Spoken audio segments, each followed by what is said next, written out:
الحمد لله والسلام على عباده الذين اصطفى.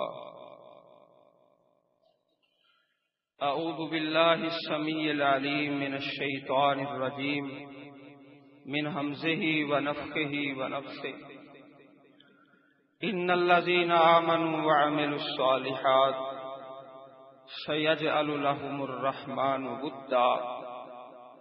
وقال النبي صلى الله عليه وسلم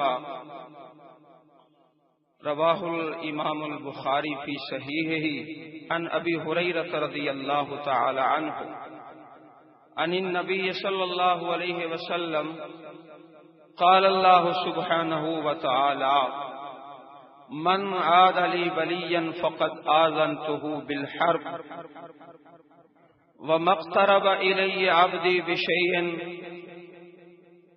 مما احب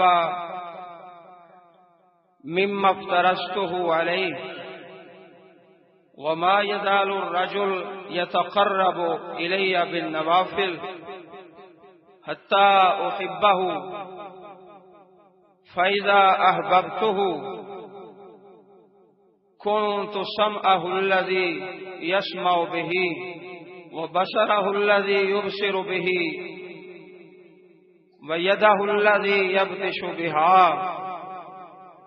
وَرِجْلَهُ الَّذِي يَمْشِي بِهَا. سب سے قبل سورہ مریم سے اللہ کے پاک کلام سے تلاوت کی گئی ہے. بے شک وہ لوگ جو ایمان لائے اور انہوں نے نیک عمل کیے اللہ تعالیٰ ان کے لیے محبتیں پیدا فرما دیتے ہیں. دنیا آخرت میں اللہ تعالیٰ ان کے لیے محبتوں کے دریا بہا دیتے ہیں. جو حدیث پاک آپ بھائیوں کو سنائی ہے حدیث قدسی ہے. اللہ ارشاد فرماتے ہیں من عاد لی ولیا فقد آذنته بالحرب. جو میرے کسی ولی سے دشمنی رکھتا ہے عداوت رکھتا ہے میں اس کے خلاف اعلان جنگ کرتا ہوں.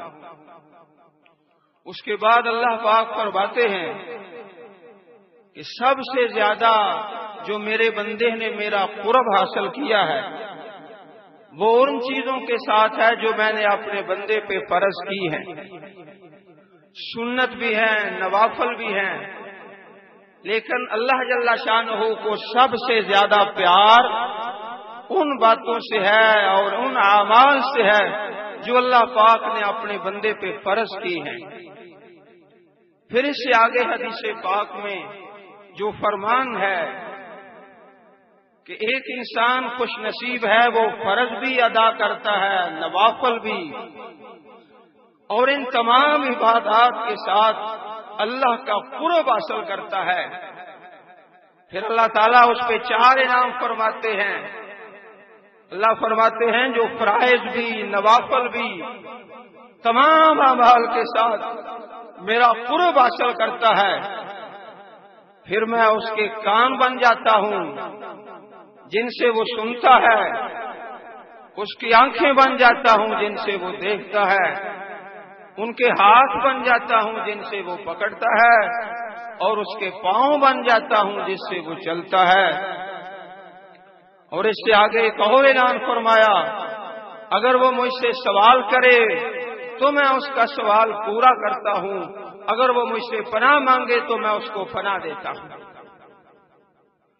یقیناً ہمارے شیخ حافظ عبد المنان صاحب نور پوری رحمہ اللہ ہمیں اپنے اللہ سے کامل یقین ہے. ایسے ہی تھے جن بندوں کا تذکرہ اللہ کے پاک پیغمبر علیہ الصلوۃ والسلام نے اس حدیث پاک میں فرمایا ہے. اسی طرح صحیح مسلم شریف کی حدیث ہے رسول اللہ صلی اللہ علیہ وسلم نے ارشاد فرمایا ان اللہ اذا احب عبدا دعا جبریل. اللہ پاک جب کسی بندے سے محبت فرماتے ہیں حضرت جبریل علیہ الصلوۃ والسلام کو بلاتے ہیں اور کہتے ہیں جبریل انی احب فلانا فاحببہ, میں فلاں بندے سے محبت کرتا ہوں تم بھی اس سے محبت کرو. حضرت جبریل بھی اس سے محبت کرتے ہیں، پھر آسمانوں میں وہ بندہ اللہ کا مقبول بندہ بن جاتا ہے، اور پھر ثم توزع له القبول فی الارض، اللہ کی زمین میں بھی وہ مقبول بن جاتا ہے۔ اور جب اللہ پاک کسی بندے سے بغض کرتے ہیں، نافرمان ہے، تو پھر حضرت جبریل کو بلا کر اس بات کا اعلان کرتے ہیں، اے جبریل میں فلاں بندے سے بغض رکھتا ہوں، تم بھی اس سے بغض رکھو۔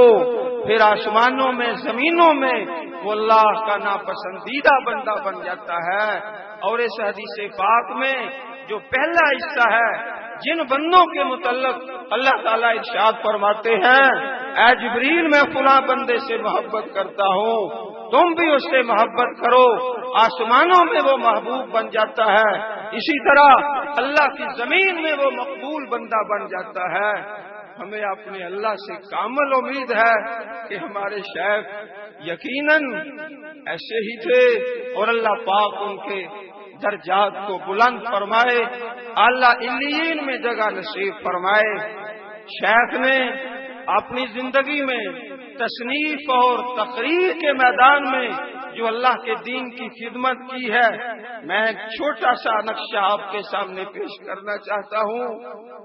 سورۃ الاعراف شروع ہوتی ہے تو اکثر دروس میں پڑھا کرتے، اتبعوا ما انزل الیکم من ربکم ولا تتبعوا من دونہ اولیاء قلیلا ما تذکرون۔ ارے لوگو، صرف 3 باتیں اللہ کے حکم کے مطابق بنا لو۔ اب میں شیخ کے انداز میں عرض کرتا ہوں، صرف 3 باتاں قرآن و سنت کے کتاب و حکمت کے مطابق بنا لو، فوز و فلاح پاؤ گے، کامیاب ہو جاؤ گے۔ صورت و شکل، قول و عمل تے فکر و عقل، صرف 3 باتاں قرآن و سنت تے کتاب و حکمت کے مطابق بنا لو، فوز و فلاح پا جاؤ گے، کامیاب ہو جاؤ گے۔ استاد محترم کی جو کتابیں ہیں تصنیف کے میدان میں، ان میں ارشاد القاری صحیح بخاری شریف کے متعلق ہے، عربی میں ہے، اس کا کچھ حصہ اردو میں بھی آ چکا ہے۔ اس کے بعد احکام و مسائل ہے۔ احکام و مسائل وہ کتاب ہے جس کے اندر آپ کے خطوط کو جمع کیا گیا ہے، جو مختلف اوقات میں آپ کو سوال آتے رہے ملک سے اور بیرون ملک سے۔ یہ اللہ تعالیٰ کا فضل ہوا اس ناکارے انسان پر کہ اللہ پاک نے استاد محترم اور مکتبہ الکریمیہ کی طرف سے اس فقیر طالب علم کی ذمہ داری لگائی گئی احکام و مسائل کو مرتب کرنے کی۔ الحمدللہ میں نے کئی سال محنت کر کے پہلی جلد تیار کی، پھر اس کے بعد کئی سال لگائے دوسرا حصہ تیار کیا۔ اب الحمدللہ تیسرا حصہ جو ہے وہ آخری مراحل میں ہے۔ یہ وہ سوال ہیں جو لوگ آپ سے خطوط کے ذریعے پوچھتے رہے۔ الحمدللہ اللہ کا یہ بہت بڑا احسان ہے، اور مجھے انشاءاللہ اپنے اللہ سے کامل امید ہے کہ مکتبہ الکریمیہ کے لیے اور اس فقیر کے لیے اللہ پاک اس کتاب کو صدقہ جاریہ بنائے گا، اور استاد محترم کے حسنات میں اللہ تعالی بہت زیادہ برکتیں فرمائے گا انشاءاللہ۔ احکام و مسائل کے اندر تمام قسم کے ابواب ہیں۔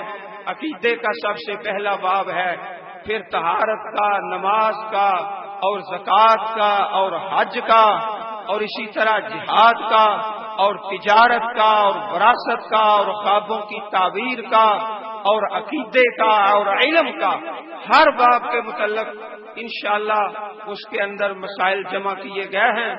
اور مکتبہ الکریمیہ کی طرف سے وہ کتاب بڑے اچھے انداز میں چھپتی ہے، اور یہ اللہ کا بہت بڑا فضل ہے کہ استاد محترم کی 40 سے زیادہ کتابیں ہیں۔ یہ کتاب احکام و مسائل جو ہے یہ اللہ کے فضل سے سب سے زیادہ چھپی ہے. اتنی تعداد میں آپ کی کوئی کتاب نہ چھپی ہے، نہ لوگوں میں اس قدر لوگوں نے اس کتاب کو حاصل کیا ہے. تو آپ بھائی اس کتاب کا مطالعہ کریں گے انشاءاللہ. ہمارے محترم بزرگ پروفیسر حافظ محمد ارشد صاحب حافظہ اللہ ان کی عمر میں برکتیں فرمائے، پچھلے دنوں ان کے پاس میں حاضر ہوا اور انہوں نے مزید میری رہنمائی کی ہے کام کو بہتر کرنے کے حوالے سے. انشاءاللہ ان کی رہنمائی میں پہلے سے بہتر کرنے کی کوشش کریں گے. اللہ تعالیٰ سب کو دنیا آخرت کی خیر سے مالا مال فرمائے. السلام علیکم.